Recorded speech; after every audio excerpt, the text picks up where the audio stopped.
Густой воздух заброшенного карьера разорвал омерзительный скрежет металла о скалы. Звук, от которого ноют зубы, а позвоночник инстинктивно сжимается в ожидании удара. Через секунду белоснежный бизнес-джет, чье обтекаемое брюхо еще мгновение назад ловило блики безжалостного полуденного солнца, превратился в раздувающийся огненный шар. Скоростная «Сесна» представительского класса, созданная для комфортных перелетов элиты, оказалась бессильна против мертвого камня. Взрывная волна, плотная, как дыхание доменной печи, с хрустом ломая последние уцелевшие шпангоуты, швырнула искореженные обломки фюзеляжа на серо-желтый известняк. Камень, и без того разогретый до 40 с лишним градусов, принял в себя эту смерть равнодушно. Черный, жирный дым от горящей синтетики и авиационного керосина тяжелым, неестественно прямым столбом уперся в выцветшее белесое небо Северного Кавказа. Макаров открыл глаза. Сначала не было ничего, кроме вязкой, пульсирующей тишины. Потом, словно сквозь толщу мутной воды, начал пробиваться мир. Вернулся слух, мелкий ритмичный треск плавящегося пластика, шипение топлива, впитывающегося в нагретый камень где-то совсем рядом. Затем, выбивая дверь с ноги, пришла боль. Правый бок под ребрами отозвался жестоким спазмом, словно туда под углом вбили кусок ржавой арматуры и теперь медленно проворачивали. Макаров не издал ни звука. Привычка. Стон выдает позицию, а слабость — это роскошь, за которую платят жизнью. Он лежал на спине, наполовину присыпанный острой известняковой крошкой, набившейся в нос и уши. Дыхание давалось с трудом, со всхлипом. Не поднимая головы, он скосил глаза вниз, сканируя собственное тело. Светлая льняная рубашка на правом боку потемнела, стала жесткой и липкой. Кровь. Рваная, уродливая рана. Подарок от отлетевшего куска дюралевой обшивки. Мышечная ткань рассечена глубоко, но пузырей воздуха в крови нет, значит, легкая не задета. Жить можно. Не смертельно, если грамотно наложить тугую повязку и остановить кровопотерю. Опасно активно двигаться при такой температуре, теряя жидкость. Макаров стиснул зубы так, что заходили желваки, и медленно, по миллиметру, перевернулся на живот. Мышцы спины и бедер тут же отозвались тупой, тянущей судорогой. Он сглотнул. Он подтянул колени к груди, уперся широкими ладонями в крошащийся под пальцами камень. Выдохнул, концентрируя остатки адреналина, и одним рывком поднялся на ноги, тут же припадая на левое колено, чтобы не потерять равновесие из-за закружившейся головы. Хвост самолета догорал в 30 метрах ниже по склону. Основная часть фюзеляжа и кабина пилотов превратились в бесформенный, сплющенный кусок обгоревшего алюминия, из которого торчали обугленные провода. Макарову не нужно было проводить расследование, чтобы понять, что здесь произошло. Двигатель «Сесны» не глохнет сам по себе на такой высоте с полными баками. Высотомер не сходит с ума в ясную погоду. Это была закладка. Изящная, профессиональная работа. Точечный подрыв рулевых тяг в хвостовой части.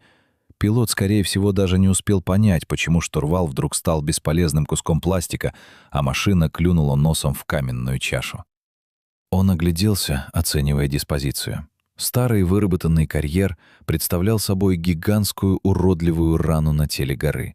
Отвесные, изрезанные экскаваторами стены, спускающиеся террасами вниз, работали как идеальные зеркала. Макаров поискал глазами тень, но время неумолимо близилось к полудню. Среди разбросанных, искорёженных кусков металла взгляд Макарова зацепился за прямоугольную форму. Уцелевший металлический кофр из багажного отсека. Его собственный. Удар сорвал усиленную крышку вместе с петлями. Внутри, среди разбросанной сменной одежды и бесполезной теперь электроники, тускло блеснула воронённая сталь. Макаров сделал 3 шага. Ноги слушались плохо, словно шли по колено в болотной жиже. Он наклонился, преодолевая новый спазм, и достал со дна кофра 2 тяжелых охотничьих ножа. Индивидуальный заказ. Клинок каждого ровно 15 сантиметров отборной, прокованной стали с односторонней заточкой и массивным обухом. Никаких бликов, никакого лишнего пафоса, чистый утилитарный инструмент смерти и выживания. Рядом, под скомканной курткой, лежал небольшой моток гитарной струны. 6-я струна, толстая, басовая, с плотной медной оплеткой. Привычка с тех времен, когда электроника отказывала, а действовать нужно было тихо. Макаров привычным движением сунул ножи в жесткие кайдексные ножны на поясе, струну спрятал в глубокий набедренный карман тактических брюк. Он проверил связь. Глупо, но инстинкты требовали убедиться. Спутниковый телефон в защитном чехле не пережил удара о скалу. Небольшой жидкокристаллический экран треснул пополам, покрывшись черными пятнами, а батарея вздулась, деформировав заднюю крышку от температуры. Эфир мертв. Он один. И в этот момент сверху, со стороны старой, заросшей кустарником грунтовой дороги, огибающей верхнюю кромку карьера, донесся звук. Макаров замер, превратившись в статую. Медленно, чтобы не мелькнуть силуэтом на фоне светлого камня, он опустился на землю и скользнул за массивный обломок известняка, поросший редким мхом. Сначала был слышен только монотонный хищный хруст тяжелых шин по крупному гравию. Затем из-за поворота показались 3 черных, наглухо тонированных внедорожника. Они не спешили. Подкатили к кромке обрыва и остановились полукругом, перекрывая выезд. Двери открылись почти синхронно. Никакой суеты, никаких панических криков в духе «Эй, там есть кто живой?». Никто не бежал спасать пассажиров с огнетушителями. Из машин словно горох высыпали люди. 8 человек. Макаров срисовал их профессиональным, холодным взглядом, отмечая каждую деталь. Тактическая форма песочного цвета. Идеально для этой местности. Незастиранная, новая. Разгрузочные жилеты с интегрированными бронеплитами скрытого ношения. На головах легкие кевларовые полусферы шлемов. На лицах закрытые баллистические очки, скрывающие направление взгляда. В руках укороченные версии европейских штурмовых винтовок. На каждом стволе внушительная трубка интегрированного глушителя. Двигались они грамотно, без лишней суеты. Сразу рассыпались редкой цепью, не сбиваясь в кучу, профессионально беря сектора карьера под прицел. Элитный ЧОП, причем очень дорогой. Спустя 10 секунд из переднего пассажирского сиденья головного внедорожника вышел 9-й. Макаров узнал его сразу. Даже с расстояния в 300 метров этот силуэт, эту манеру держать голову, словно все вокруг ему должны, было невозможно спутать ни с кем. Идеально сидящий светлый льняной костюм, спокойная, почти ленивая осанка человека, который знает, что время работает на него. Интендант. Человек, который за всю свою жизнь не выстрелил ни в одного врага, не вытащил на себе ни одного раненого, никогда не морал холёные руки кровью и грязью окопов. Бывший армейский снабженец, крыса, сидевшая на потоках. А теперь уважаемый владелец крупной строительной империи с офисами в столице. Тварь, продавшая координаты группы Макарова 10 лет назад в проклятом Аргунском ущелье. Перед глазами Макарова на долю секунды вспыхнуло прошлое. Не выжженный солнцем карьер, а сырой промозглый туман ущелья. Запах перевернутой взрывами сырой земли, смешанный с кислой вонью сгоревшего пороха и медью крови. Крики пацанов в рации, которые молили об артиллерийской поддержке, пока их методично равняли с землей минометами. Связисты тогда сказали «сбой». А через год Макаров узнал правду. Интендант слил их маршрут боевикам в обмен за безопасный коридор для каравана с ПЗРК. Интендант просто оценил жизни ребят по прайсу черного рынка оружия. 10 жизней за несколько миллионов наличными в черном дипломате. Тогда из того каменного мешка выполз только один — Макаров. И он ничего не забыл. Видимо, интендант тоже помнил, что у него остался один неоплаченный счет, и решил исправить старую ошибку сегодня, раз и навсегда. Наблюдатель, стоявший на краю обрыва с биноклем, поднял сжатый кулак. Группа синхронно замерла. Интендант, стоя у открытой двери джипа, не стал гнать своих людей вниз напролом. Он не был идиотом. Он отдал несколько коротких приказов жестами. Макаров читал их по рукам, как открытую книгу. Наемники, не произнося ни слова, разбились на двойки. Первая пара тут же оторвалась от основной группы и быстрым шагом двинулась по верхнему гребню горы, методично отсекая единственный логичный выход из карьера на перевал. Вторая двойка начала спуск к западной стене, туда, где, как знал Макаров, из-под скалы тонкой струйкой бил ледяной спасительный родник. Третья пара осталась наверху, возле машин, заняв позиции за капотами и контролируя периметр сверху. Четвертая, самая опытная на вид двойка, начала медленный, методичный спуск вниз зигзагом, прочесывая редкий кустарник и не оставляя слепых зон. Макаров закрыл глаза, холодным умом оценивая диспозицию. Интендант действовал строго по учебнику тактики антитеррора. Умно, расчетливо. Он не собирался устраивать ковбойские перестрелки в лесу, гоняясь за подранком, которому терять нечего. Он просто отрезал пути к отступлению, перекрыл доступ к воде и занял господствующую высоту. В такой ситуации раненому, теряющему кровь человеку, оставалось жить максимум несколько часов. Тыловая гнида решила не рисковать своими людьми понапрасну. Он решил подождать в машине, пока время сделает за него всю грязную работу. Кровь на пробитом боку запекалась плотной, стягивающей кожу коркой. Макаров перехватил левой рукой край рукава своей разорванной рубашки и с силой рванул. Ткань с треском поддалась. Он свернул из длинного лоскута плотный валик, закусил один край потемневшими зубами, а свободной рукой, преодолевая тошноту от слабости, туго примотал его к ране, пропустив ткань через плечо и поясницу. Когда он затянул узел давящей повязки, вспышка ударила в затылок с такой силой, что перед глазами поплыли черные круги. Он уткнулся лбом в камень, тяжело дыша, и переждал спазм. Сердце колотилось в груди тяжело, с перебоями, как изношенный насос. Нужно было уходить из зоны прямой видимости. Немедленно. Макаров, прижимаясь к земле, словно ящерица, скользнул в заросли колючего кустарника, устилающего изломанное дно карьера. Мелкие злые колючки рвали остатки одежды, царапали кожу на руках и лице, но он не обращал на это никакого внимания. Это была просто еще одна слабость в фоновом режиме. Сейчас каждый его шаг был сложным математическим расчетом. Шаг. Выверенная опора на здоровую левую ногу. Медленный, плавный перенос веса тела. Постановка правой стопы. Сначала мягко опускается пятка, затем медленно перекатывается носок, чтобы не хрустнул ни один сучок, ни один осколок гравия не скрипнул под подошвой тактического ботинка. Воздух в низине стоял абсолютно неподвижно. Ни малейшего дуновения ветра. Свежая рана под импровизированной повязкой соднила, заставляя мышцы непроизвольно подергиваться. Он прошел около 200 метров на юг, уводя свой след от эпицентра падения и догорающего металла. Здесь, в глубокой складке рельефа, начиналась так называемая «зеленка», полоса густого колючего леса, который отчаянно карабкался вверх по крутому склону горы.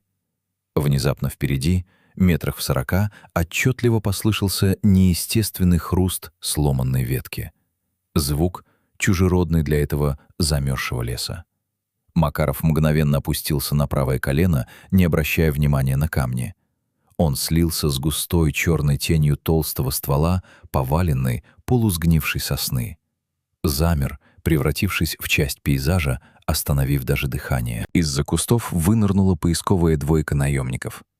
Они шли параллельным курсом, забирая чуть вправо. Дистанция между бойцами ровно 5 метров. Идеальный уставной интервал. Если первого снимет снайпер или он подорвется на растяжке, второй не попадет в зону поражения и успеет уйти в укрытие, открыв ответный огонь. Действовали молча, общаясь исключительно короткими, рубленными жестами кистей рук. На плечах у каждого чернели портативные рации с выведенными в ухо гарнитурами скрытого ношения. Пальцы лежат рядом со спусковыми скобами, Стволы хищно водят из стороны в сторону, сканируя кустарник. Опытные псы. Макаров сунул руку в карман. Пальцы нащупали моток струны. Он бесшумно отмотал примерно метр толстой басовой струны. На обоих концах, быстрыми, отработанными до автоматизма еще в спецшколе движениями, навязал 2 глухие петли удавки. Подобрал с земли 2 короткие, прочные дубовые палочки толщиной в палец. Продел их в петли, затянул смертельные узлы. Оружие было готово. Старое, надежное, не дающее осечек. Он хладнокровно оценил маршрут продвижения двойки. Они двигались прямо к небольшой лощине, глубоко промытой весенними ручьями в мягком грунте. Посреди этой лощины, перекрывая прямой путь, лежал крупный гладкий валун размером с легковой автомобиль. Чтобы обойти его, сохраняя темп и не сбивая строй, наемникам придется на несколько секунд разделиться. Один обогнет препятствие слева по кромке оврага, второй — справа по камням. На несколько секунд они потеряют друг друга из прямой видимости. В бою это вечность. Макаров начал смещаться на перехват. Он не мог бежать. Он полз на животе по колючей подстилке, стараясь игнорировать рану, которая с каждым движением отзывалась спазмом все сильнее. Но он успел первым. Бесшумной тенью вжался в глубокую нишу у самого основания валуна. Камень упирался в лопатки даже через плотную ткань рубашки, но Макаров не шевелился. Шаги приближались. Тяжелые, ребристые подошвы армейских ботинок безжалостно сминали траву. Первый наемник, шедший в авангарде, обогнул камень по широкой дуге. Он действовал правильно, смотрел прямо перед собой, сквозь желтые линзы очков, жестко контролируя свой сектор обстрела, доверяя напарнику прикрывать тыл. Его напарник в этот момент еще оставался с другой стороны огромного валуна. Для Макарова время сжалось в одну плотную тугую точку. Он рванул вверх из своего укрытия, как сжатая пружина. Никакого предупреждающего шороха, никакого широкого голливудского замаха, ни единого лишнего движения. Руки с зажатыми деревянными рукоятками взметнулись вверх. Басовая струна со зловещим свистом описала короткую полудугу и легла точно на шее наемника, аккурат под срез нижней челюсти. Макаров резко крутнулся всем корпусом влево, силой скрещивая руки перед собой. Тонкая, прочная стальная нить с влажным надрывом впилась в податливую плоть, мгновенно перекрывая сонную артерию и ломая хрящи кадыка. Наемник дернулся, словно от удара током. Глаза под очками выпучились. Его руки, подчиняясь слепому животному инстинкту выживания, бросили цевьё автомата и отчаянно рванулись к собственному горлу, пытаясь сорвать смертельную петлю. Макаров не дал оружию с грохотом упасть на камни. Он ловко подхватил тяжелый ствол выставленным коленом, одновременно всей массой своего тела вдавливая задыхающегося врага лицом в землю. Человек под ним страшно забился в предсмертных конвульсиях, скребя ботинками. 15 секунд. Воздух с отвратительным влажным свистом пузырился и выходил из пробитой, разорванной струной гортани.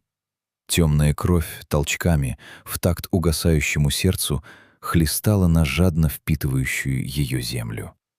Тело, наконец, обмякло, превратившись в тяжелый мешок с костями.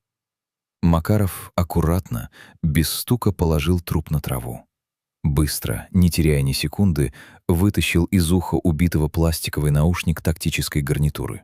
Вставил в свое левое ухо. В микродинамике тихо трещала статика. Затем раздался спокойный, чуть искаженный радиоволнами голос. Второй. Статус сектора. Голос того самого напарника, который прямо сейчас огибал камень с другой стороны. Макаров правой рукой плавно вытащил из ножен тяжелый охотничий нож. Взял его обратным хватом. Широкое матовое лезвие плотно прилегло вдоль предплечья, сливаясь с рукой. Он бесшумно шагнул из-за валуна. Второй наемник как раз заканчивал обход препятствия.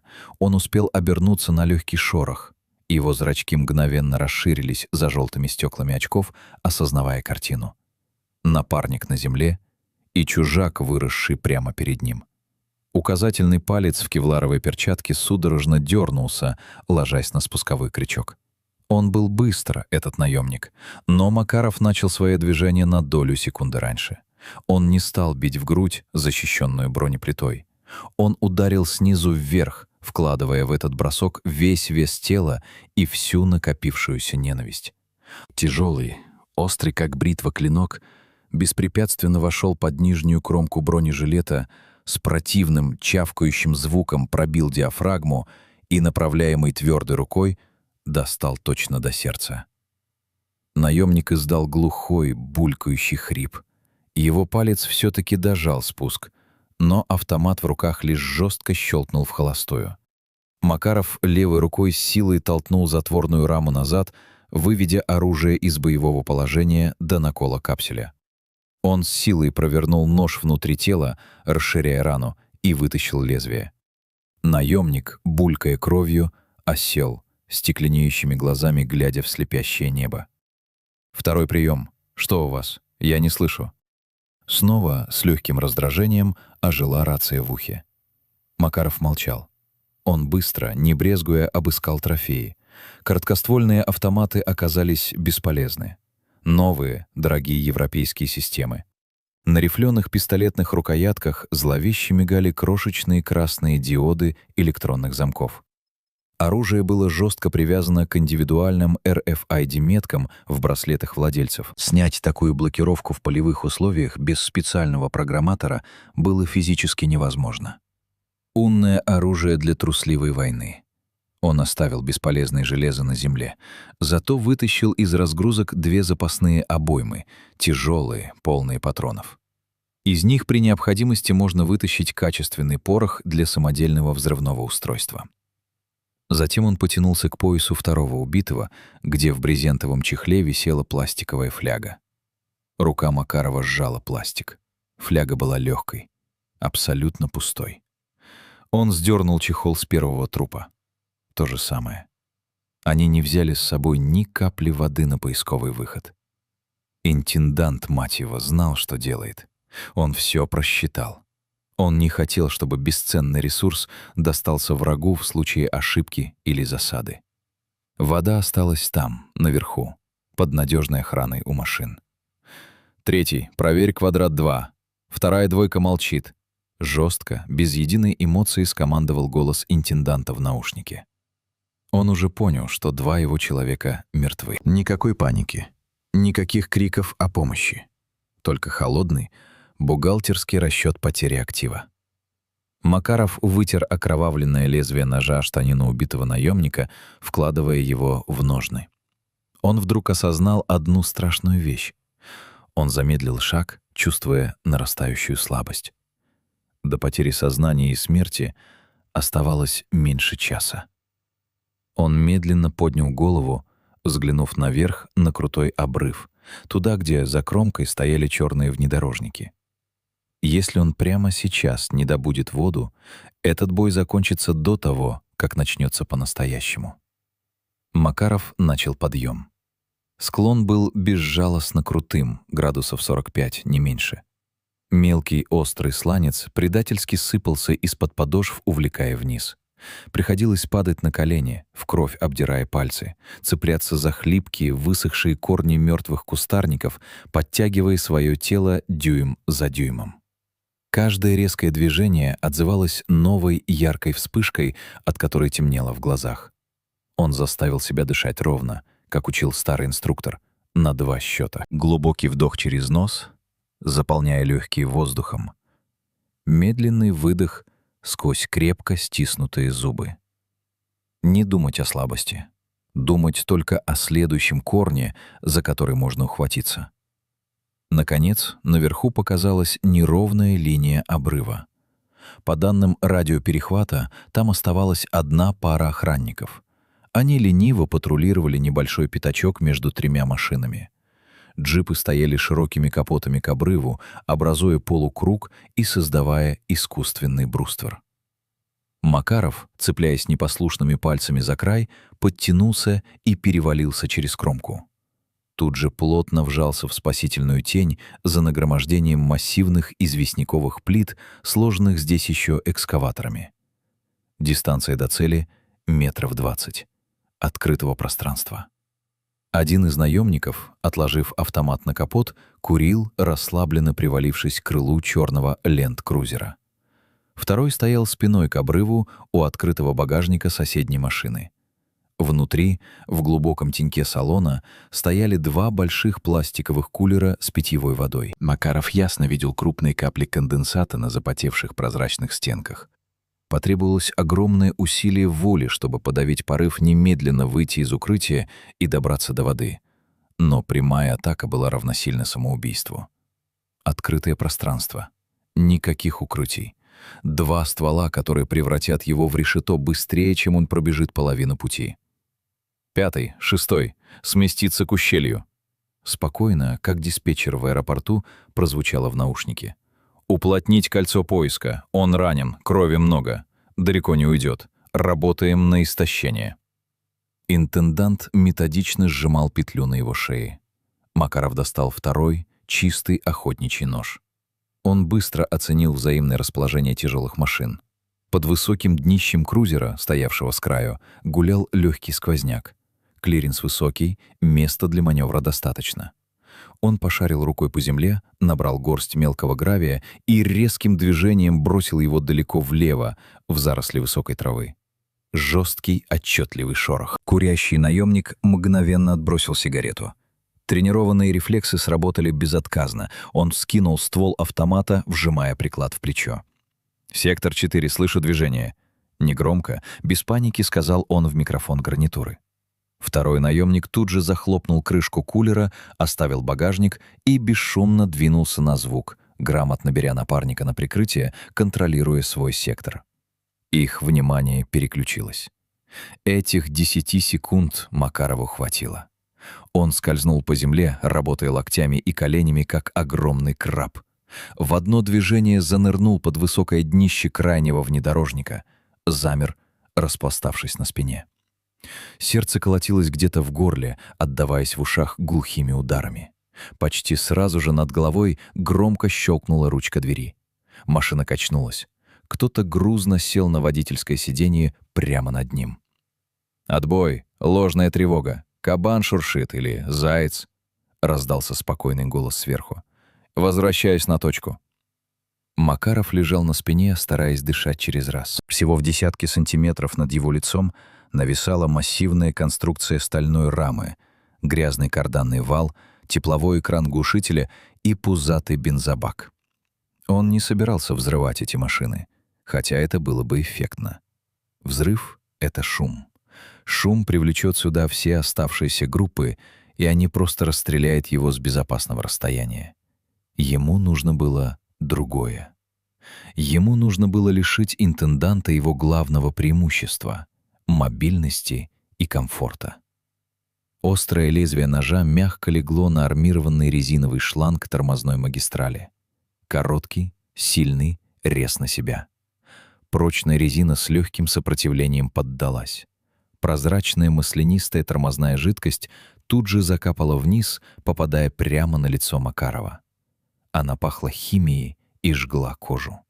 Он крепко зажмурился, стиснув зубы, и осторожно сдвинулся в сторону под защиту моста. Не поднимаясь, на одних лопатках он переполз под соседний джип. Глаза быстро нашли открытый участок бензобака в обход стальной защиты. Он с силой вогнал нож, чувствуя, как острое лезвие с вязким сопротивлением прошивает плотный пластик. Высокооктановый бензин ровной струйкой полился из пробитой щели на землю. Резкий, дурманящий запах топлива мгновенно ударил в ноздри, заставляя голову кружиться еще сильнее. Оставалась третья машина, центральная. Та самая, в багажнике которой стояли заветные кулеры с живой прохладной водой. Он начал смещаться. Руки скользили по пропитанной бензином земле. Рана под тугой повязкой отозвалась острым спазмом. Узел ослаб от постоянных перекатов, и теплая кровь опять начала сочиться, оставляя за ним на светлом сером камне четкую, предательскую темную дорожку. Внезапно тяжелый армейский ботинок с хрустом опустился на гравий прямо перед его носом. Один из наемников вернулся к машине. Он стоял так близко, что Макаров мог в деталях разглядеть черные кевларовые шнурки и глубокий протектор подошвы. «Принеси воды, горло пересохло», — сказал второй голос откуда-то со стороны обрыва. «Понял, сейчас», — лениво отозвался тот, что стоял рядом. Ботинок тяжело развернулся, хрустнув камнем. Наемник потянулся к ручке и открыл багажник. Макаров прекрасно понимал расклад. Если он ударит сейчас из-под днища машины, полоснет ножом по подколенным сухожилиям, он гарантированно достанет одного. Но второй, стоящий в отдалении, моментально откроет огонь на поражение. И это тесное укрытие под толстым железом превратится для Макарова в цинковый гроб. Пули просто срикошетят от твердого асфальта и стальной рамы, разорвав его в клочья. Он до боли вжал затылок в землю, сливаясь с грязью. Ждал. Затаив дыхание, слушал, как булькает вода в кулере. Наемник забрал пластиковую бутылку, с силой хлопнул тяжелой дверью багажника и не спеша отошел обратно к напарнику. Только тогда Макаров медленно выдохнул.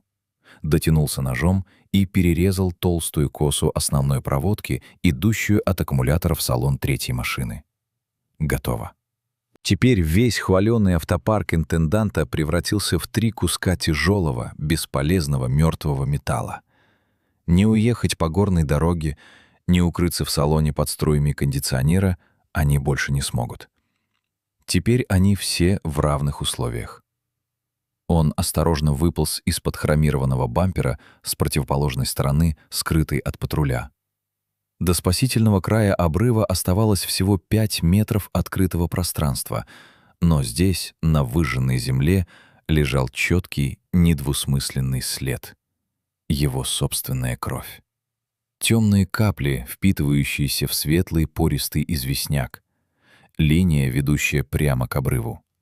Если они сейчас посмотрят вниз, поймут, что он здесь, в 2 шагах. Нужно было уходить. Срочно. Без воды. Макаров змеей скользнул за кромку обрыва. Если подъем дался тяжело, то спуск окончательно лишил его сил.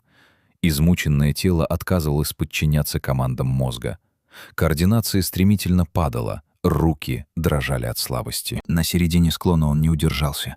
Сорвался и проехал 3 метра вниз по острой осыпи, царапая ладони и колени. Чудом остановился на краю очередного уступа, с силой упершись ногами в ствол высохшего мертвого дерева. Солнце достигло своего зенита. 12:00. Раскаленный воздух окончательно застыл, превращая карьер в гигантскую духовку, из которой выкачали весь кислород. Макаров поискал глазами тень. Он тяжело сел в скудную, почти иллюзорную тень от нависающего камня. Камень обжигал даже сквозь плотную ткань камуфляжа, а зной, казалось, обрел плотность и вес, придавливая его к земле. В ушах стоял ровный, низкий гул, похожий на шум высоковольтной линии. Мир перед глазами начал терять четкость. Контуры предметов расплывались, а края поля зрения налились мутно-желтым цветом. Измученная сердечная мышца работала на износ, с огромным трудом перекачивая по венам кровь. «Группа, внимание!» Голос интенданта в наушнике внезапно изменился. В нем пропала былая вальяжность и самоуверенность хозяина жизни. Появилась холодная, злая сталь. Крыса почуяла угрозу. Вторая двойка так и не выходит на связь. У машин лужи бензина и перерезаны тормоза. Он повредил наш транспорт, пока мы смотрели в лес. Это не случайность и не паника-подранка. Мы имеем дело с профессионалом. Повисла тяжелая пауза. В эфире был слышен только треск статики и чьё-то тяжелое дыхание. «Оттягиваем все группы от зеленки», — жестко продолжил интендант, принимая решение. «Не лезем в кусты. Держим высоту и периметр. Стрелять на любое движение, без предупреждения. Ждем». Макаров бессильно прикрыл глаза. Враг понял правила этой игры. Интендант, будучи трусом, был хорошим тактиком. Он не будет рисковать своими дорогими людьми в ближнем бою среди камней. Он стянет их в плотное кольцо вокруг карьера и будет просто сидеть и ждать. У них есть вода. У них есть время. У Макарова нет ни того, ни другого. Он заставил себя открыть глаза. Нужно было двигаться. Нужно было найти укрытие глубже в лесу, где-то на дне оврага, где температура хотя бы на пару градусов ниже, чем на камнях. Макаров оперся руками о землю и, покачиваясь, поднялся. Сделал один неуверенный шаг, и его мутный взгляд уперся в землю. Там, между двумя камнями, лежал четкий отпечаток. Макаров тяжело, словно старик, опустился на колени. Дрожащей рукой смахнул крупный гравий, боясь поверить своим глазам. Это не был глубокий, ребристый след тяжелого армейского ботинка наемников, и это не был рисунок протектора его собственной тактической обуви. Маленький размер, гладкая, почти плоская подошва и характерное углубление от каблука. Туфля. Женская туфля. Он прищурился, прогоняя желтую пелену с глаз, и присмотрелся внимательнее. На остром крае камня, прямо рядом со следом, темнело небольшое вязкое пятно. Кровь. Но она была значительно свежее, чем его собственная. Она еще не успела запечься до конца, блестя на солнце. А чуть дальше, на сломанной ветке колючего кустарника, безвольно висел вырванный лоскут ткани. Темно-синяя плотная синтетика с характерной золотой искрой, вышитой по краю. Ткань униформы стюардесс частных авиалиний. Лена. Память услужливо подкинула картинку из прошлой жизни, которой была всего час назад. Девушка с уставшей, но искренней улыбкой. Она приносила ему минералку перед самым взлетом. Она находилась в хвостовой части, в крошечной бортовой кухне, когда самолет начал падать. Хвост отломился при первом ударе о скалы, гораздо раньше, чем взорвались пробитые топливные баки основной части фюзеляжа. Она чудом выжила. И, по иронии судьбы, выжила именно благодаря тому, из-за чего этот полет превратился в ад. Макаров не должен был лететь этим рейсом, но старые друзья наверху попросили лично сопроводить специфический груз в дипломатическом кейсе.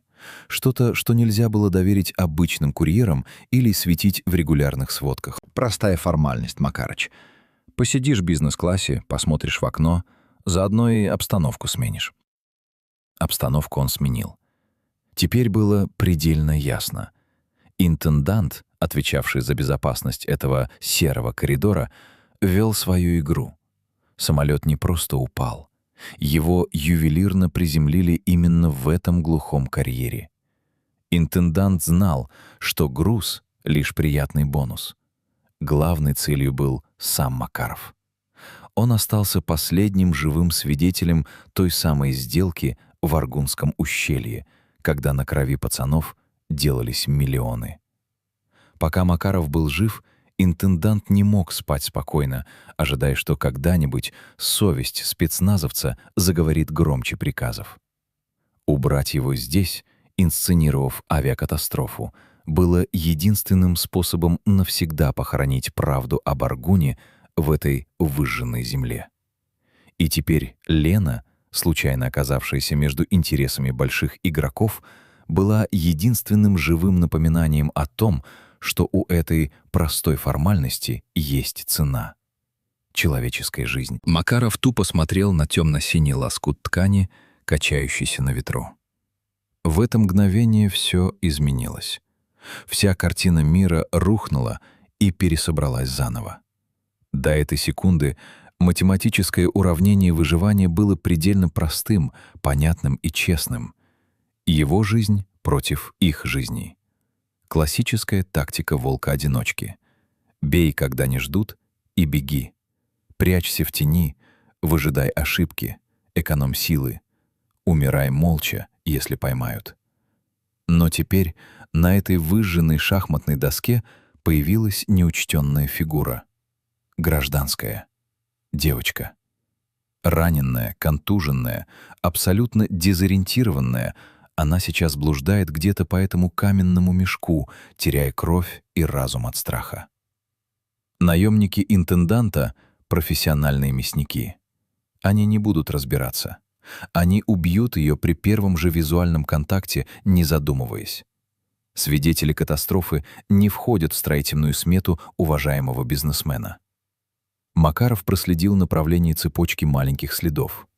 Они уходили ровно на северо-восток, вглубь самой густой и непроходимой части леса, прямо в глухой природный мешок, окруженный со всех сторон отвесными скалами. Именно туда, куда интендант прямо сейчас по рации стягивал свои перегруппированные двойки для прочесывания. Времени не осталось. Отсидеться в тени больше не получится. Каждое, даже самое слабое сокращение сердца отдавалось пульсирующим спазмом в висках.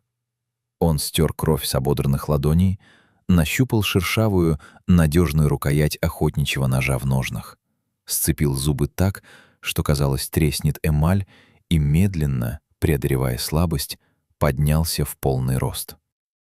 Следы уходили в дрожащее марево. Шаг за шагом навстречу вооруженным убийцам.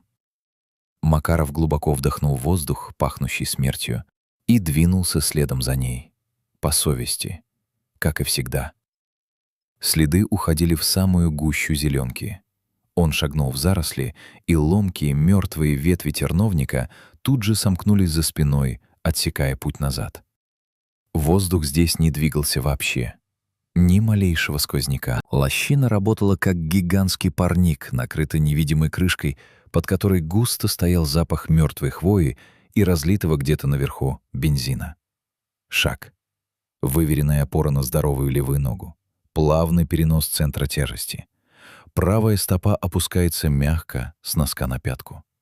Вспышка под повязкой пульсировала в такт измученному сердцу. Скрученный из льняной рубашки валик повязки давно превратился в жесткий, натертый песком ком, врезающийся в мясо. Кровь больше не текла. Она стянулась. Периферическое зрение сузилось до темного пульсирующего туннеля. Края картинки ломались, расплываясь грязными желтыми пятнами. Он читал следы Лены с мрачной механической точностью хирургического сканера. Вот надломленная на уровне бедра ветка дикого шиповника. Кора содрана свежо, сок еще не успел высохнуть. Значит, шла тяжело, заваливаясь на правый бок, теряя равновесие.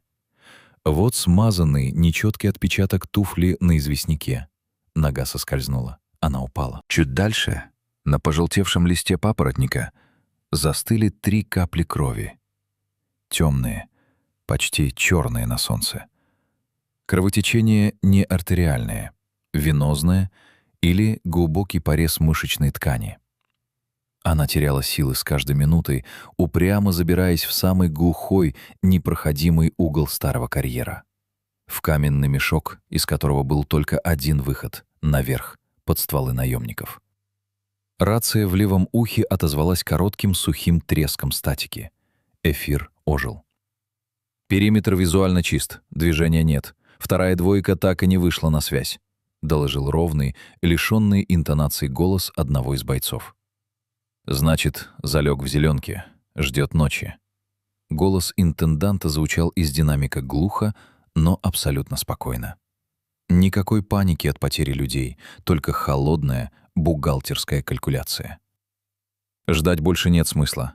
Солнце сядет за хребет через 4 часа. В сумерках у него появится преимущество. Меняем тактику. Поджигайте. Выкурим крысу. Макаров замер. Ладонь инстинктивно легла на ребристую рукоять ножа в ножнах. «Плюс. Принято». Также коротко ответили в эфире. «Ветер нулевой. Тяга пойдет по склону. Выгорит, как в печи». Интендант не собирался играть в кошки-мышки на чужом поле. Бывший тыловик прекрасно понимал, лес, даже такой мертвый, — это территория диверсанта. И он принял самое грамотное тактическое решение из всех возможных — уничтожить саму территорию. Классика контрпартизанской войны. Огонь либо выгонит подранка на голые скалы, прямо под перекрестный огонь крупнокалиберных стволов, либо сожрет его заживо. Где-то наверху, у самой кромки обрыва, жестко хлопнула ракетница. Затем, с интервалом в 3 секунды, еще одна. Красные сигнальные ракеты, злобно шипя, вонзились в заросли кустарника по краям низины. Вспыхнуло не просто быстро. Вспыхнуло мгновенно, с гудящим, утробным звуком локального взрыва. Трава занялась сразу на площади в несколько десятков квадратных метров. Сначала по низу потянуло едким сизым дымом, а уже через минуту температура в лощине скакнула еще на добрый 10 градусов. Огонь пошел по дуге, методично сжимая кольцо. Огненный вал, быстро набравший высоту человеческого роста, с хрустом пожирал терновник и мертвые сосновые стволы. Тяга действительно пошла вверх, создавая искусственный огненный смерч. Кислород начал выгорать с катастрофической скоростью. Дыхание перехватило. Диспозиция изменилась. Отступить к скалам прямо сейчас значит выйти на открытый прицел. Двигаться в центр котла по следам значит сгореть вместе с Леной. Он выбрал третий вариант — идти навстречу огню, на прорыв, к линии оцепления. Дым от горящей хвои и обрывков старой изоляции, мазутных тряпок и технического хлама, брошенного здесь еще в советские времена, ложился низко. Он стелился по земле густыми, маслянистыми слоями, окрашивая мир в грязно-серый цвет. Видимость упала до 3-4 метров. Макаров тяжело опустился на четвереньки. Внизу, у самой почвы, пока еще сохранялась узкая, в ладонь толщиной, полоса пригодного для дыхания кислорода. Он пополз вперед, как гигантская рептилия, ориентируясь на треск пламени и редкие, едва различимые капли крови на камнях. Слева, сквозь гудящую пелену пожара, донесся звук. Чужеродный, правильный. Хруст тяжелой рифленой подошвы, ломающей горящие ветки. Макаров мгновенно распластался на земле, слился с рельефом. Из серой круговерти вынырнул массивный силуэт. Наемник. Он шел тяжело, в развалку, согнувшись почти пополам, прикрывая лицо левым предплечьем от летящих искр. Экипирован по высшему разряду. На лице черный респиратор-полумаска с угольными фильтрами, на глазах плотно прилегающие тактические очки. В правой руке укороченный швейцарский автомат, опущенный стволом вниз, палец вне спусковой скобы. А в левой руке он нес 2 пластиковые канистры, сцепленные общим карабином. Литра по 3 каждая. Водонос. Макаров знал, этот выход не был случайностью или жестом доброй воли. 5 минут назад на частоте противника, сквозь треск помех и гул пламени, прозвучал короткий злой приказ интенданта. Третий. Бери резерв и забрось воду на верхние точки. Парни на скалах спеклись, еще полчаса, скоро начнут ловить галюны. Этот курьер был единственным связующим звеном между штабом и засадой на высотках.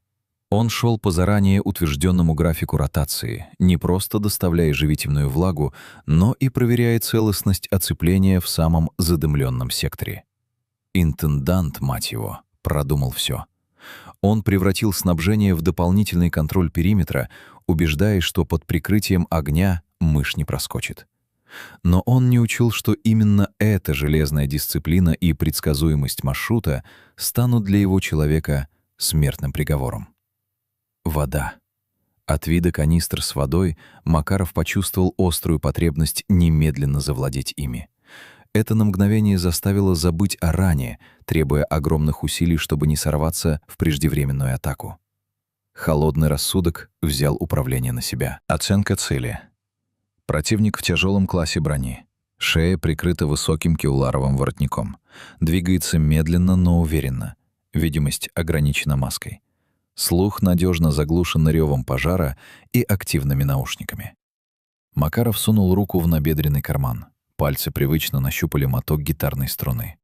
Он бесшумно перехватил деревянные рукоятки, намертво фиксируя стальную нить в кулаках. Сейчас ему не нужна была длинная удавка для заброса.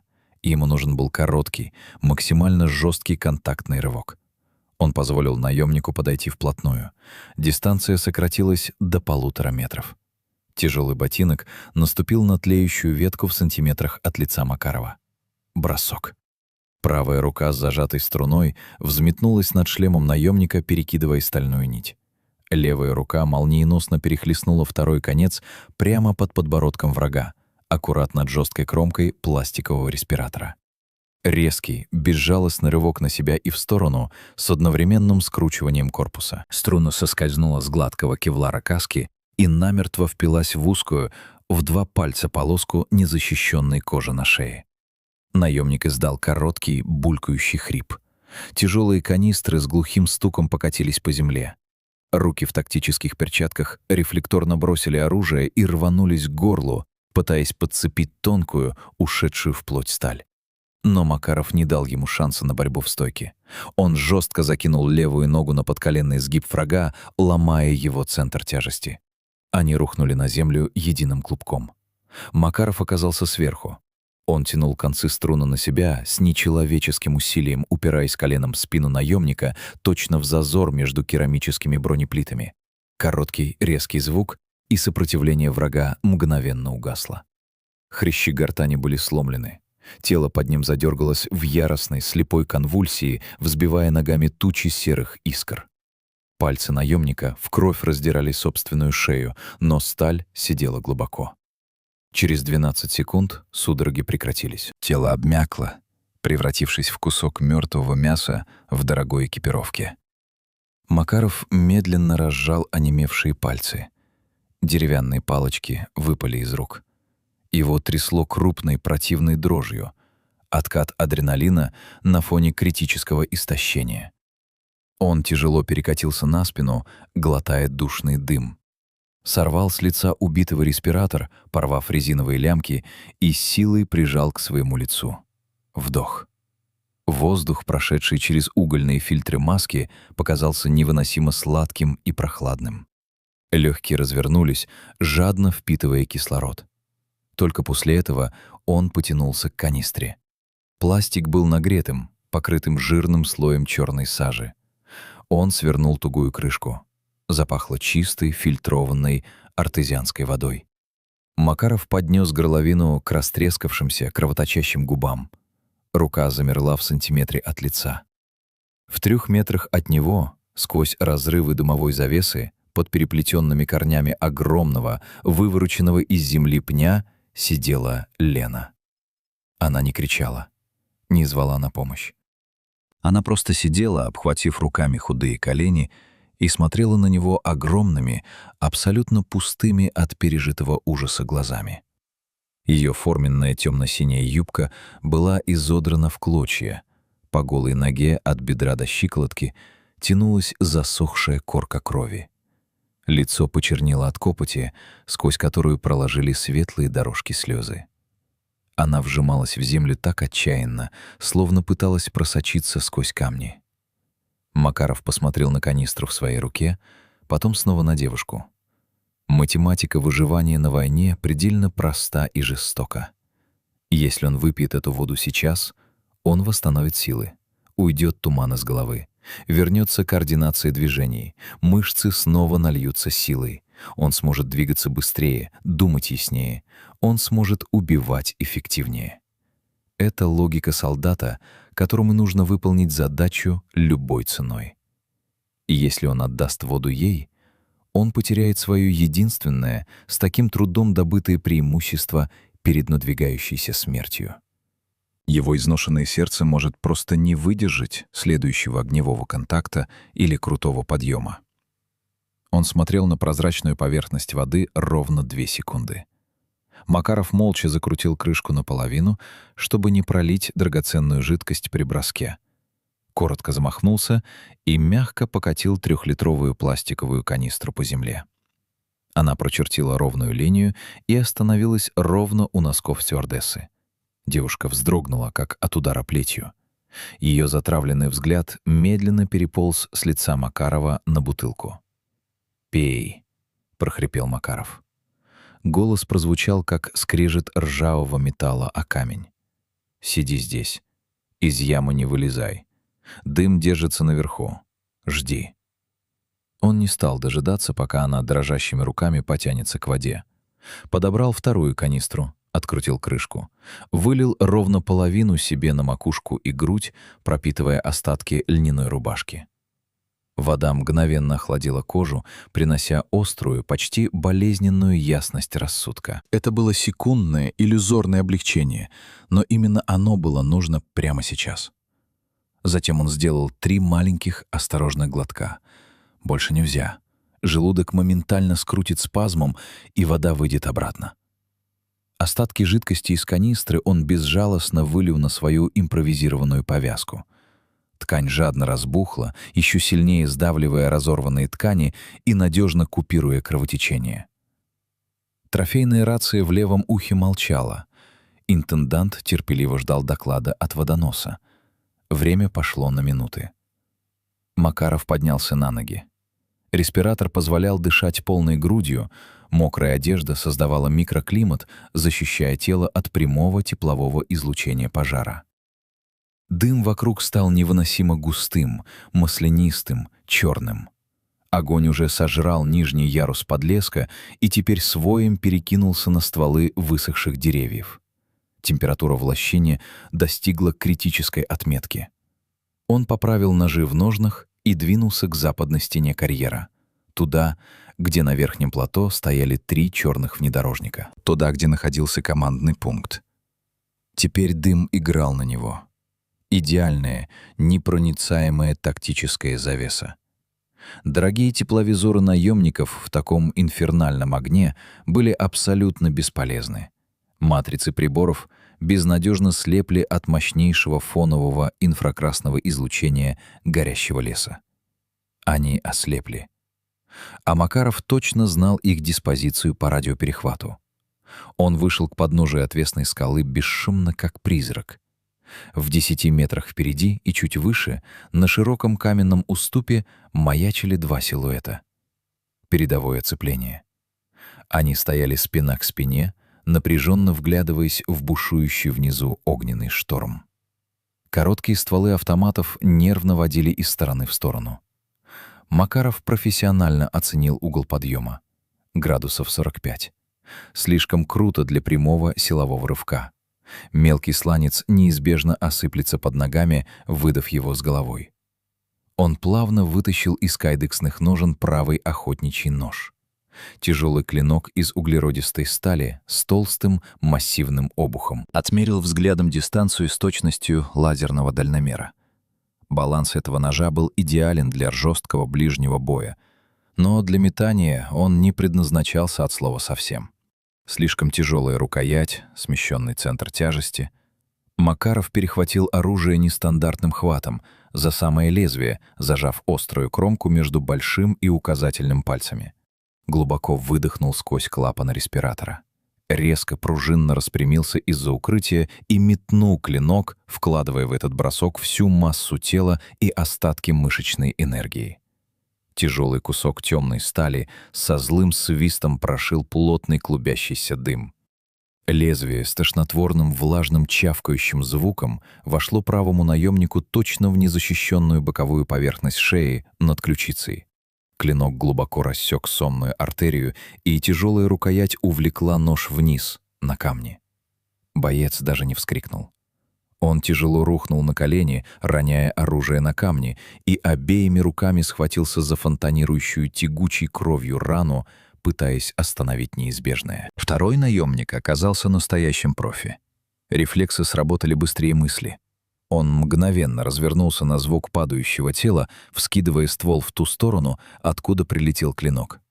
Палец уверенно вдавил спуск. Короткая злая очередь из 3 патронов прошила дымную пелену, выбивая каменную крошку и фонтанчики песка в том самом месте, где Макаров стоял секунду назад. Но Макарова там уже не было.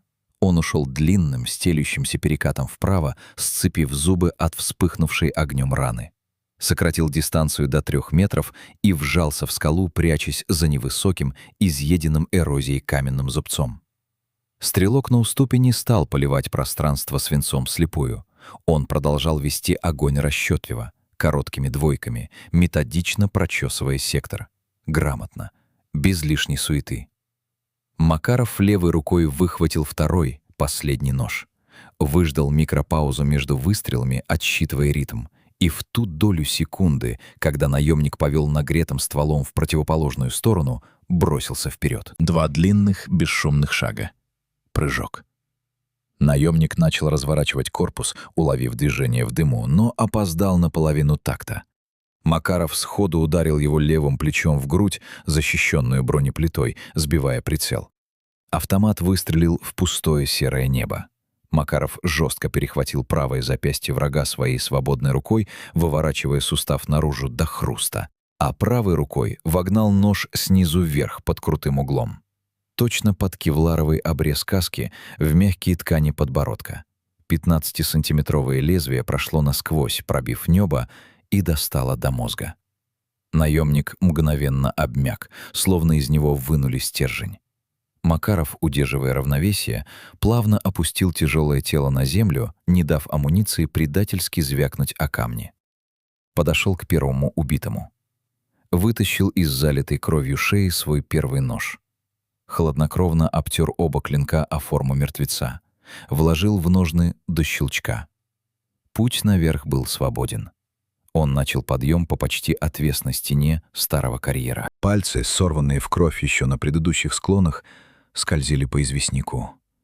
Ногти обломаны под корень. Каждое силовое подтягивание тела отдавалось ударом тока по оголенным нервам. Организм работал исключительно на чистом химическом топливе, коктейле из адреналина и старой, выдержанной десятилетием ненависти. Внизу глухо ревел пожар. Оранжевые языки пламени жадно лизали скалы всего в нескольких метрах под его ботинками. Мощные восходящие потоки воздуха толкали в спину, как аэродинамическая труба. Последний рывок. Он перевалился через зубчатую кромку карьера, тяжело рухнув на живот. Здесь, на плоском верхнем плато, дым был не таким плотным. Степной ветер сносил его в сторону глубокого ущелья. 3 черных, покрытых толстым слоем грунта внедорожника, стояли ровно на тех же местах, образуя защитный полукруг. С перерезанными тормозными шлангами и проводкой они представляли собой лишь дорогие металлические баррикады. У головного ленд-крузера находились 3. 2 охранников, самые крупные из всей группы, затянутые в тяжелую штурмовую броню 5 класса. И сам интендант. Бывший армейский тыловик больше не выглядел лощеным хозяином жизни. Безупречный светлый льняной пиджак был смят и небрежно брошен на капот. Дорогая шелковая рубашка на спине намокла. Он нервно, как загнанная крыса, расхаживал взад-вперед по гравию, судорожно сжимая в руке массивный спутниковый телефон с выдвинутой толстой антенной. «Что значит «нет ответа»?» — орал он в гарнитуру портативной рации, брызгая слюной. «Спуститесь туда немедленно и проверьте, он там один, он ранен в живот!» Мертвое, звенящее молчание в эфире было ему единственным ответом. Все его дорогие профессиональные псы остались лежать на склонах. Охранники откровенно нервничали. Они стояли у открытых дверей тяжелого джипа, профессионально контролируя периметр, но их движения стали дерганными, резкими. Они, в отличие от своего босса, прекрасно понимали, что ситуация давно вышла из-под контроля. Кто-то методично перерезал всю группу, и этот кто-то сейчас идет за ними. Макаров находился в 12 метрах от них, надежно укрытый за нагромождением старых бетонных блоков. Дистанция слишком велика для стремительного рывка с ножом. Тяжело бронированные секьюрити положат его из автоматов на половине пути. Пистолетов, способных пробить их броню, у него не было. Трофейные стволы с электронной блокировкой остались внизу. Нужна диверсия, отвлечение внимания, секунда времени. Он отстегнул с пояса трофейную рацию, снятую с мертвого водоноса, переключил тумблер на передачу.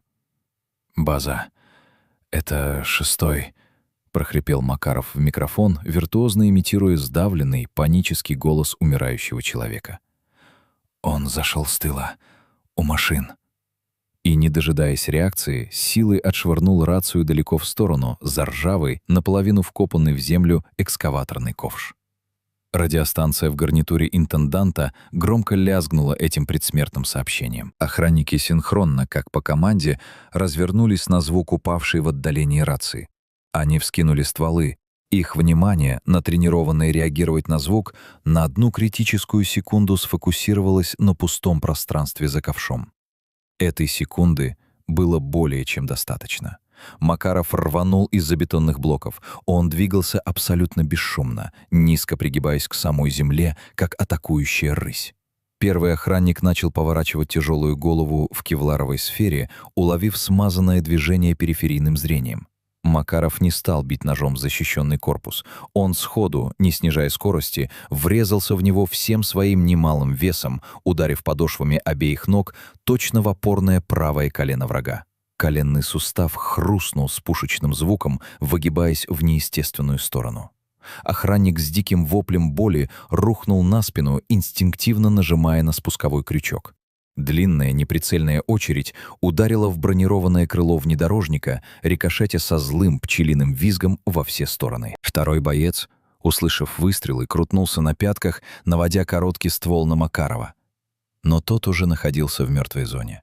Макаров перекатился прямо через упавшего противника, вскочил на ноги вплотную ко второму наемнику. Короткий, жесткий удар левой рукой снизу вверх отбил ствол автомата в сторону небес. А правая рука с зажатым обратным хватом ножом без замаха, как поршень, вошла в узкий зазор между боковыми бронеплитами разгрузки. Точно в печень. Наемник глухо охнул, выронил оружие из ослабевших пальцев и осел на острый гравий, скрючившись от невыносимого болевого шока. Интендант стоял в 3 шагах. Пиджак сполз с капота на землю. Лицо магната стало пепельно-серым, сливаясь по цвету с камнями карьера. Дорогой спутниковый телефон выпал из трясущихся пальцев и с пластиковым стуком ударился о землю. Он судорожно, неловко дернулся к поясной кобуре скрытого ношения, пытаясь вытащить свой личный, инкрустированный перламутром, хромированный глок, оружие из которого он в тире стрелял по бумажным мишеням. Макаров сделал шаг к нему. Один хлесткий, рубящий удар ребром ладони по запястью. Хромированный пистолет отлетел на камни. Второй удар — короткий, безжалостный хук левой в солнечное сплетение. Интендант со свистом выдохнул весь воздух из легких и сложился пополам, хватая ртом пустоту. Макаров железной хваткой вцепился в воротник его шелковой рубашки, одним грубым рывком поднял обмякшее тело на ноги и с силой впечатал спиной в металл автомобильного капота. Холодное широкое лезвие охотничьего ножа плотно легло на пульсирующую сонную артерию тыловика. «Тихо», — сказал Макаров. Его голос был лишен каких-либо интонаций. Абсолютный ноль. Голос человека, который давно умер внутри и сейчас просто выполняет работу. Интендант замер. Его зрачки сузились до размера булавочной головки. Глаза бешено бегали, расширенные от первобытного ужаса. Кадык конвульсивно дергался вверх-вниз, раз за разом задевая острую, как бритва, кромку стали. Тонкая, яркая струйка крови побежала по вспотевшей шее, впитываясь в белоснежный воротник. «Макаров, слушай, мы все можем решить. Мы договоримся. Цифры любые, мои счета, деньги», — забормотал интендант, срываясь на жалкий бабий визг. Его холеные, наманикюренные руки тряслись, не решаясь дотронуться до лезвия. «Ты продал группу в Аргоне», — ровно произнес Макаров. 10 человек. 10 пацанов. За наличные в черном кейсе. Это была системная ошибка. Я не знал, что они... Макаров, отпусти. Я все верну. Я компенсирую. Семьям. Тебе. Лезвие вдавилось в кожу на миллиметр глубже. Интендант страшно захрипел, вытягивая шею, как гусь. «Подними трубку», — приказал Макаров, кивнув на валяющийся у колеса аппарат. Интендант тупо заморгал, не понимая. «Телефон. Подними». Трясущейся, непослушной рукой бывший магнат пошарил по гравию, нащупал массивный спутниковый аппарат и поднес к лицу. «Набирая номер центрального аппарата. Дежурный пульт. Ты знаешь его наизусть. Ты им часто пользовался, когда решал вопросы». Голос Макарова был ровным, как кардиограмма мертвеца. «Включай громкую связь». Пальцы интенданта прыгали по резиновым кнопкам, оставляя на них кровавые отпечатки. Гудки. Длинные, далекие. Щелчок соединения. «Дежурный, слушаю», — раздался из динамика жесткий металлический казенный голос. «Говори». Макаров чуть ослабил нажим ножа, давая возможность воздуху пройти в легкие. «Свое имя, должность и все, что ты сделал в 2000 году с группой в ущелье. И про этот самолет сегодня. Все. Под аудиопротокол». «Они не поверят», — одними губами прошептал интендант. «Говори. Или я перережу тебе горло от уха до уха прямо сейчас, и ты сдохнешь здесь, в своей собственной блевотине, а шакалы растащат твои кости по карьеру». В глазах интенданта что-то с громким хрустом сломалось. Исчезла барская спесь, исчезла иллюзия всемогущества. Остался только животный, скулящий страх немедленной, грязной физической смерти. Человек, привыкший всю жизнь решать вопросы чужими руками по закрытым линиям связи, оказался абсолютно пустым, когда холодная сталь коснулась его собственной кожи. И он начал говорить, сбивчиво, глотая слова, размазывая по лицу пот пополам со слезами. Он называл точные даты, суммы откатов, позывные чеченских связных. Он сдал схему подрыва Сесны, номера счетов, через которые оплачивал работу наемников. Он вывернул себя наизнанку. Макаров слушал, не меняя каменного выражения лица. Жуткая слабость стала просто фоном. 10 лет он жил только ради этого конкретного момента. 10 лет он носил в своей памяти имена парней, оставшихся лежать в промозглой грязи того ущелья. Когда интендант, всхлипнув, закончил говорить, в динамике повисла долгая, тяжелая тишина. На том конце провода переваривали информацию. «Информацию принял. Запись сохранена», — наконец ответил дежурный. В его голосе не было удивления, только стальная хватка системы.